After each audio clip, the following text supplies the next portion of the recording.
Well, I was looking forward to this one. We're going to be going over war, pestilence, disease, and death. Does that sound good? I call this the four riders. It's from Revelation 6, 1 through 8.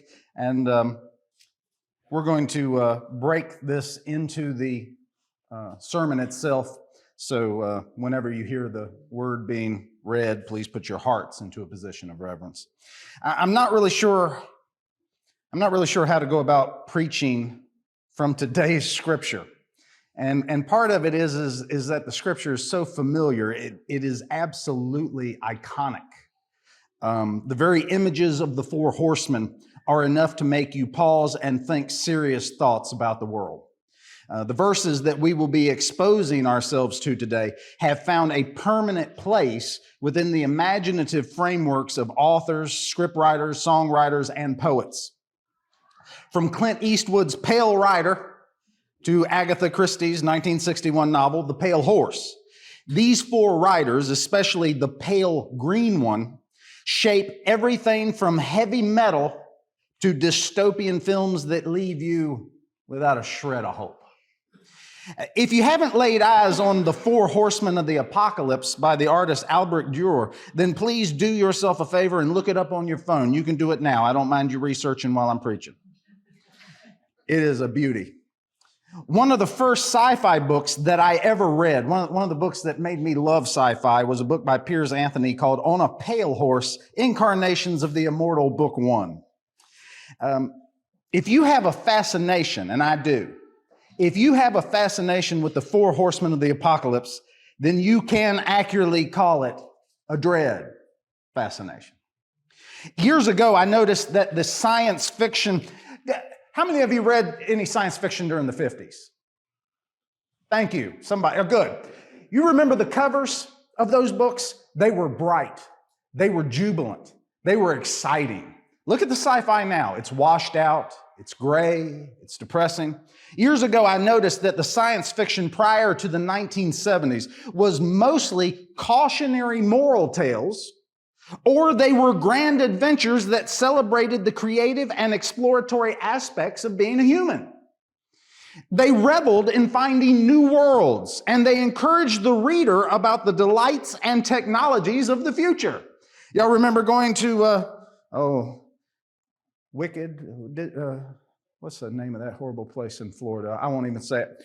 But if you remember being down there with the place with the big ball, and you'd march through. I remember marching through as a kid in the early 80s and them going, by the year 2000, we're going to have flying cars and robots are going to be doing all our labor.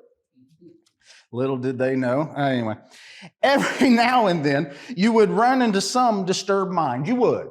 Every now and then in sci-fi or fantasy, before the 1970s, you would run into a diseased mind, Poe or the likes of H.P. Lovecraft, and you would turn on all the lights in the house while you read of the elder gods and powers that stood sentinel over the true knowledge and mysteries of the universe that if they confronted you would make you die on the spot. Rare was the truly dystopian ending. Rare was the spirit of mankind made subject to dark forces beyond our control. Most of the time, the stories were us defeating the dark forces, no matter how strong they seemed. The story was usually about how mankind overcame even the most severe of cosmic challenges. But as I grew up, things changed, didn't they? The story that we tell ourselves and that we tell the children changed in my lifetime and in many of yours. I grew up and things like Soylent Green came out. A Scanner Darkly, RoboCop. And now things like The Purge, Idiocracy, and Cloud Atlas point towards a future that no one wants, but everyone sees coming at us like a runaway train. In fact, since the first lockdowns hit, haven't we all felt as though we have had a front row seat to the dystopian movie of the century? One of the truly great I'm not against dystopian movies. I just wish we had a little more of the positive stuff again. One of the truly great dystopian movies is Apocalypse Now by Francis Ford Coppola. In that movie, an officer arrives on the scene to a nightmare landscape of blood and bodies and asks the soldiers near him, "Who's in charge here?"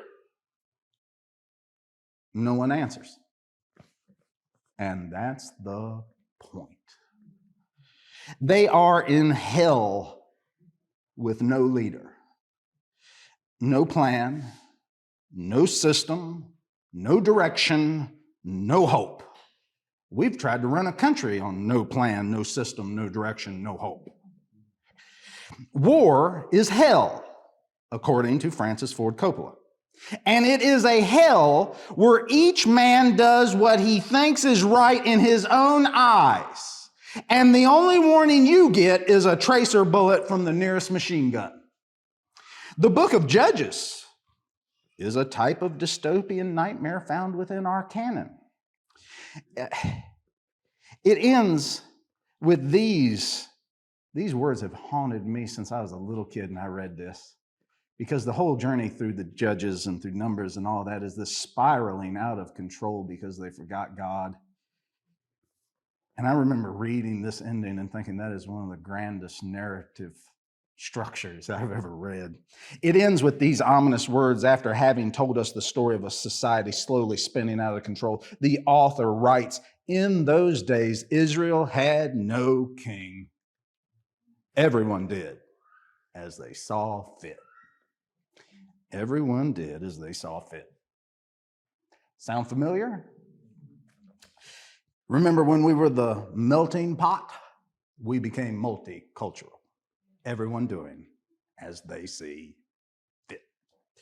What chapter 6 of Revelation is telling us is not comfortable. It is encouraging, it is, but it's only encouraging after the initial shock of the four horsemen wear off. We sang last week, we sang a new song. We sang a new song, and the Lamb that was slain has received power and glory and honor forever. He has taken the scroll, the literal scroll of command, past, present, and future, from the hand of the Father on the throne, and he stands poised to break the seals as we end our hallelujah chorus. We were in such high spirits because someone was found who could break the seals, and this week they get broken. We expect the closing light show. We expect an encore. We expect the last moment of Handel's Messiah. We expect all tears to be wiped away. We expect evil to be eradicated and good to triumph, but blast my eyes, I hear the opening riff to Peace Sells, But Who's Buying? By Megadeth, grinding up like a tritone of demonic laughter. What do you mean I ain't kind? Just not your kind. And with a smile on his face, on the smile on that sacrificed lamb's face as he's holding that scroll makes me a little nervous, to be honest with you.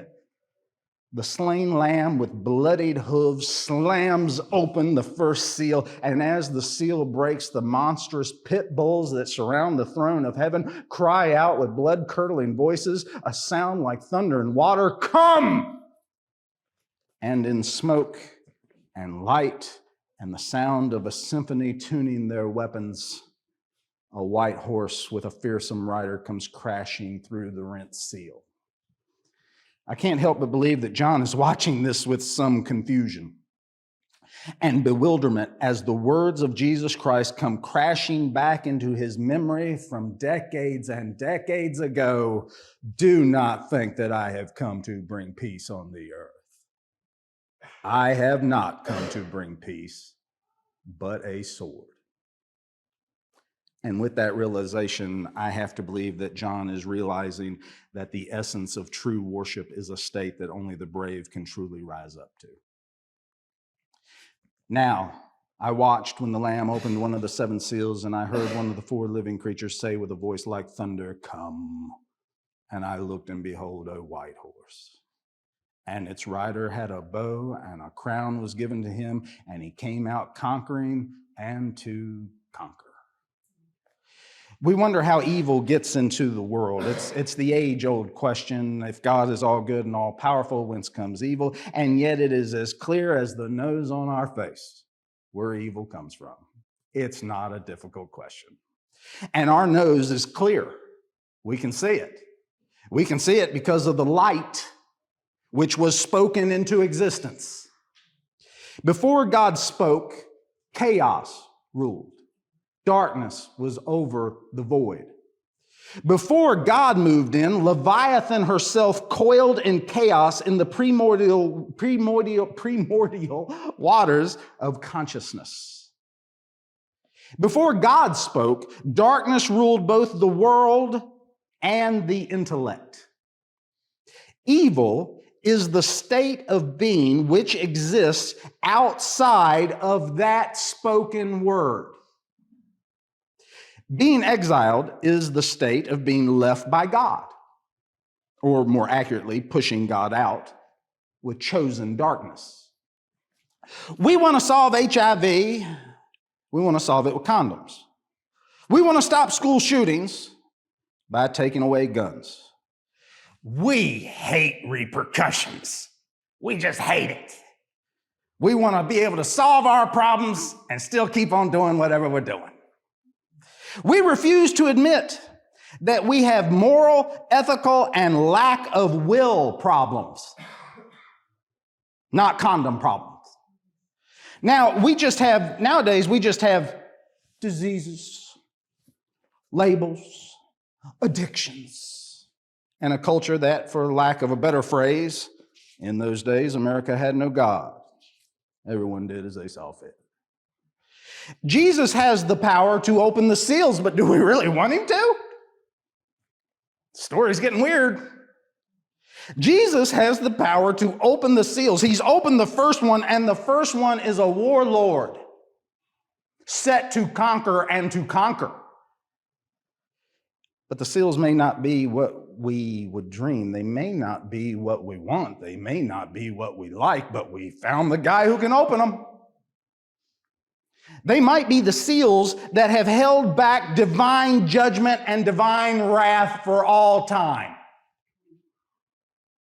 They might have been the seals that were put into place to be opened at the end of all things as a sign that the period of grace has now ended and that the time for accounting has arrived. When Ezekiel saw that God was moving out of Israel, Ezekiel knew it was because the Israelites had prostituted themselves to foreign gods and foreign kings. God, rather than be kicked out of his own bed by strange men, decided to walk out of his own volition, to walk out with his position, his protection, his status, his power, and his ability to keep the house orderly and unhazardous. God is in command of evil. The devil is God's devil, as hard a pill as that is to swallow. God is in charge of Leviathan. Told Job he was. God is God, and God victorious over darkness. His presence, his will, his word gives shape to the silence and volume to the mountains. He can be in a relationship with you, or he can withdraw from you and allow you to know life without him. I once had a lady ask me at the door, I love getting hard questions at the door. I once had a lady ask me what God would do to her if she didn't pay her tithes. I said simply, nothing. I don't think she understood me. I don't think she understood me with the gravity that I meant it. She skipped on out of church with a strangely contented face, as though I had validated a sneaky suspicion. Trust me on this, good or bad, you don't want to be in a position that God is doing nothing with you. Because he does have the power to withdraw. And when he does withdraw, hell fills in the vacuum. And with the releasing of the white horse, Christ withdraws his leash from the warlords of the earth. Tyrants rise up without God holding them back. God no longer speaks to the populace to warn them and give them a gut instinct for evil and evil men. God no longer works through the preached word to warn a generation that scoffs at wisdom of any form. God no longer teaches the children the truth about morality and holiness. You want me out of the schools? I'm out. You want me out of the courts? I'm out. You want me out of your opinions in your home? Fine, I'm out. But don't you dare. When the day comes, don't you dare blame the evil that is on your doorstep on me. I'm in charge of it. Yes, I am. I'm in control of it. Yes, I am. But you and your pride and arrogance and harlotry have asked me to leave. And so now you will understand power, and you will understand justice, and you will understand repercussions. And men of violence rise up to fight Leviathan on their own power. And so they beat the waves and the people into submission and form you into bricks just as truly as Nimrod did. When he opened the second seal, I heard the second living creature say, "Come." And out came another horse, bright red. Its rider was permitted to take peace from the earth. Permitted to take peace from the earth. So that people should slay one another, and he was given a great sword. After the white horse, the horse of civil war, discontent, brother against brother, comes flying out of the scroll like a bat out of hell. The color of blood drips from the horse's hooves. In a world that has been torn to pieces by the white rider, the red rider brings that animalistic and bestial survival nature of fallen man into full contact. Reality itself has, like caged animals, become dog eat dog.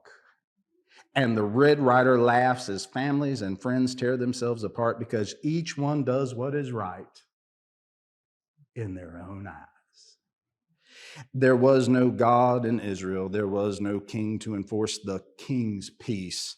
Everything is right, nothing is wrong, and the center will not hold.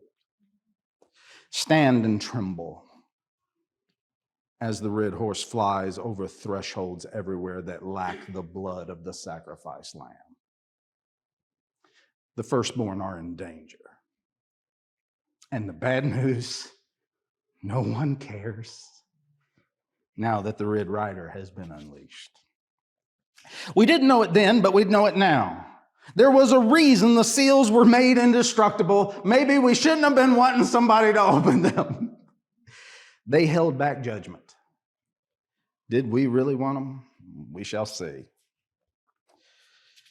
When he opened the third seal, I heard the third living creature say, "Come." And I looked, and behold, a black horse. And its rider had a pair of scales in his hand. And I heard what seemed to be a voice in the midst of the four living creatures saying, "A quart of wheat for a denarius and 3 quarts of barley for a denarius. Do not harm the oil and the wine." The land has been decimated. Economies are in upheaval. The war machine has failed to profit from the misery this time. It was too much this time. The casualties were too high this time. The damage too extensive. There is no post-war prosperity as has been in the past. There is only a war-torn, scarred earth trying desperately to survive in a nightmare. The wages a man makes in a single day is only enough to feed themselves for the next day's work. To feed the family, he must buy the cheapest and least beneficial of the foods.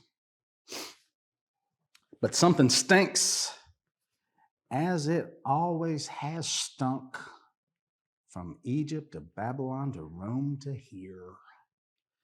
Without God himself, with his restrictive hand on evil men and leaders, the rich keep their olives and their vineyards, while everyone else spends a denarius for their day's food. God removes the seal of his protection, and the truly powerful people of this earth gain full control. Welcome to materialistic humanism.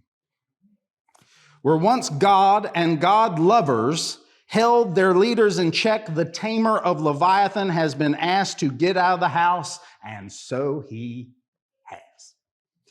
And with his exit, the horsemen of the apocalypse reign supreme, because even evil men have their gods. When he opened the fourth seal, I heard the voice of the fourth living creature say, "Come," and I looked, and behold, a pale horse. And its rider's name was Death, and Hades followed him. Hades followed him. Do you know who Hades is? And they were given authority over a fourth of the earth to kill with sword and with famine and with pestilence and by wild beasts of the earth. This is not a gray horse or a tan horse. This horse is a sickly, pukish green color that reminds one of decay and regurgitation.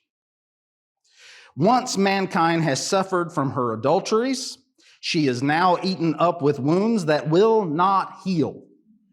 The pale horse is death, and death needs no introduction. After death rides through, all that is left are graves. Ezekiel, says Phillips, spoke of wild beasts roaming the land as a sign that human society had completely broken down under God's covenant curse. All my life, the world has treated the Bible as a book of law or as a yoke to be thrown off from our shoulders. It doesn't mean that. It doesn't say that. Fear is not fear. Do not be deceived. Well, it doesn't mean those. Disney even put out a cartoon with a cross-dressing gonzo telling children that we had to throw out the old rule book and get used to trans gonzo. They didn't say Bible, but the old rule book. Does it take us being in Egypt to get it? Does it require that we must all return with our children in tow to Babylon in fetters for us to understand? Must we really be trapped within the temple with nothing to eat but babies to comprehend what the Bible is actually talking about? It is the template for how to keep the power of God and the blessings of God firmly planted within your house, your culture, and your world. It is the book. It is how things are done. If we keep putting Band-Aids and condoms on moral and spiritual issues, we will stand silent and dumbfounded when the officer arrives and asks us, "Who's in charge?" Because you don't even seem to be in charge of yourself. We will all shrug our shoulders and hold our noses as the rot takes over and the limbs of society atrophy off. And we'll say stupidly, "No one. Welcome to hell." Pastor, I need some good news. I did too after writing this. I told you at the beginning that there was good news, and indeed there is. If you could see past that's the problem though. You got to look around the horsemen and through the dystopian landscape to see the hope in this particular pericope. And oddly enough, the good news is this. This is the good news. Jesus is in charge of each and every single one of these riders. The fact that he lets them run wild for a bit in no way diminishes his pure and total power over them.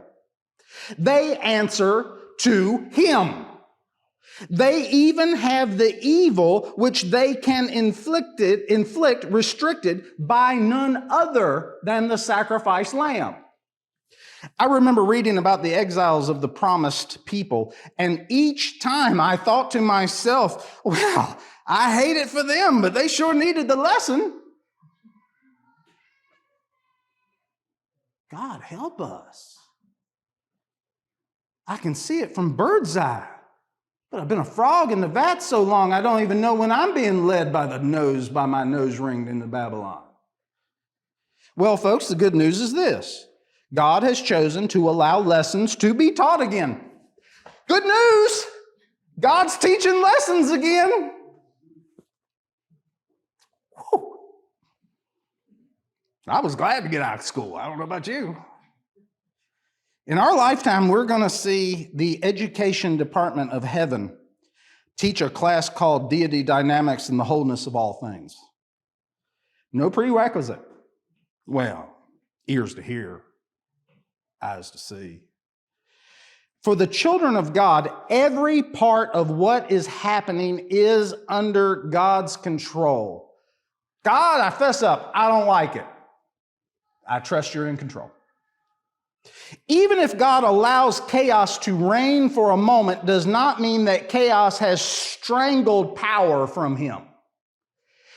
Only the one who breaks the seal is worthy of taking the scroll from the Ancient of Days himself. And now that same sacrifice stands between God and man and breaks the end time seals one by one. And we, his children, once we realize the glory of what we are witnessing, once it makes sense, and we can endure anything if it makes sense, once we see our purpose in the narrative of God, we stand in the darkness of exile and we let our light shine. If it is the end, well, it's the end. If it's not the end, then exile will last for some time. But God requires a remnant even then.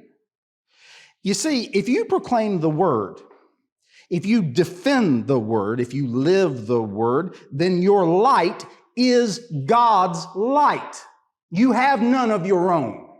It is God's light that he called forth to bring order from chaos with the simple phrase, let there be something.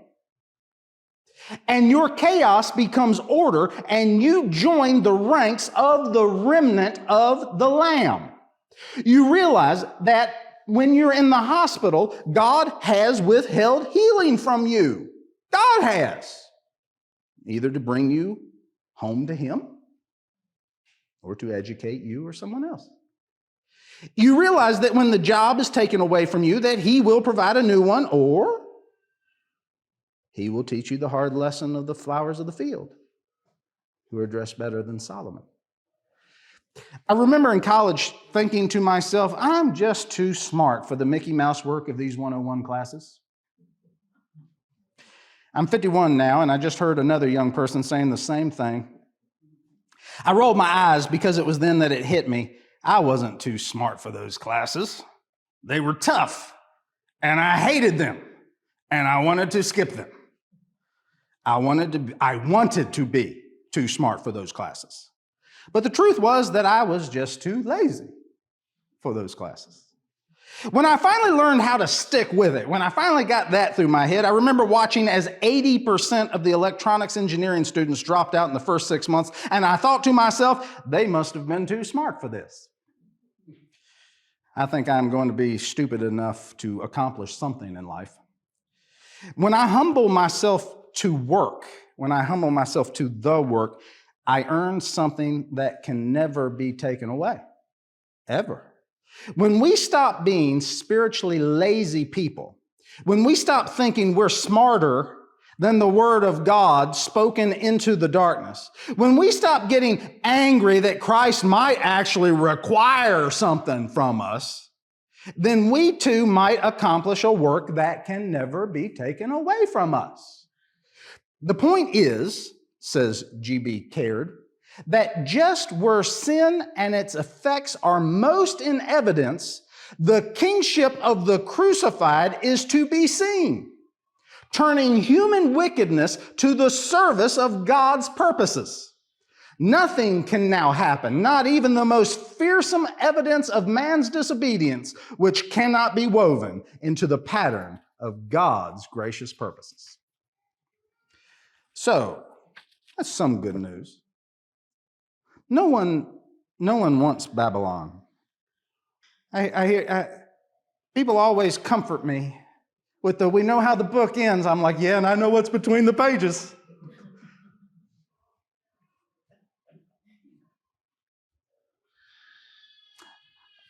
I wanted when he received the scroll for the final encore and the wiping of tears, and what I got was war, death, pestilence, and disease. No one wants Babylon, but plants need a lot of manure to be healthy. But for those that remain true, for the remnant, you have been seen fit. You have been seen fit to fill the front lines of the eternal war of the soul. You have been honored. You have been, I know the sermon didn't sound that way all through it. I know it. But you have been given the honor and honored and given the right to be a torchbearer in the darkness and a candle in the gloom. You have been given the right to be a medic on the field of battle. And God wrote your story a very, very long time ago. So stand and fight. But here's the best news yet. Phillips writes this, quote, "Therefore, as we contemplate the holy wrath of heaven against the sins of the earth, we must never forget the gospel's invitation. Everyone who calls on the name of the Lord will be saved." Whether you tune into what is happening or not, whether you tune into what is happening in truth now in our lifetimes and to our children, or whether you snap out of the satanic simulation and wake up only after the Red Rider comes to your town, either way, call on the name of the Lord. Call on my King. He will save you. Christ is that King.